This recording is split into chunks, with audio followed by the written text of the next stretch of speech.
We need to start off with the parts of the communication process. Let's start off with the speaker, the originator of the message, the creator of the message. The message itself is whatever is being communicated both verbally or non-verbally. We'll see in the upcoming chapters and through examples how important that nonverbal message is. The channel is the mode of communication or the means by which it is happening. So we are, or you are listening to an annotated PowerPoint through an online class, through HACC, through D2L. That leads us then to the listener, you, the listener, the receiver of the message. The receiver of the message then encodes and decodes this message. And this is done by that listener's frame of reference. We all bring a frame of reference to the situation. That's our knowledge, our experiences. They're all different for all of us. That's why we'll get to know each other over the next couple of weeks, so we know our audience, our classmates, a bit better. After the listener receives that message and encodes and decodes the message, then the listener gives feedback back to the speaker. And this feedback, again, could be verbal or nonverbal. It could be vocal or it could be a gesture. And then this feedback is really back and forth between the speaker and the listener. Interference is anything that blocks a message, interferes with the message from being received. That could be both internal or external. We'll learn that many times we are not listening for whatever reason, and that is an internal interference. The situation is the time and place.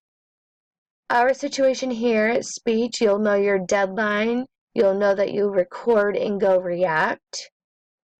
If it were in a classroom, you would have the time and place the speech would be due. If you get into a situation that you need to do an outside speaking event, then you should be aware of the situation.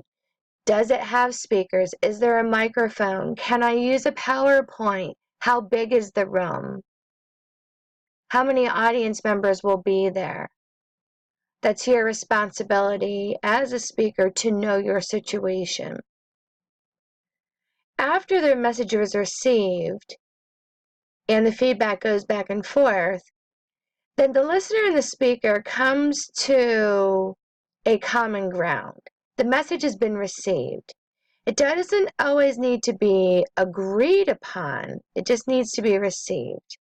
And then again, we have that frame of reference that we all bring our own personal knowledge and experiences to the table, and it's all different. So we need to know that about our audience. Here's another example of the communication process in more of a diagram form. We have the speaker, the originator of the message. The speaker creates the message, gives it to the audience or the listeners.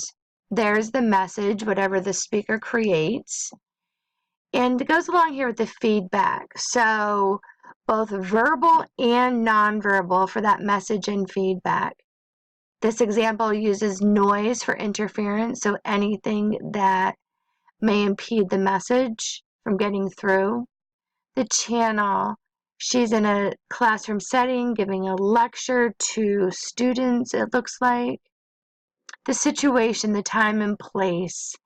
They have a classroom setting, they meet at a certain time. And again, that background knowledge that we all have, our frame of reference that we bring to the table. And then after the message is received, we come to the common ground that the message has been received. Again, doesn't need to be agreed upon, but needs to be received and acknowledged. And this is more of a dyadic communication, one-on-one. You have a speaker, a listener, The message is received by that listener. Feedback is given from the listener to the speaker through which channel, direct communication. In this type of situation, maybe they're in a lunchroom, in a classroom, and if there's any type of interference, they may stop that message. So what we'll do now in the upcoming chapters is we'll actually break down these parts of the communication process.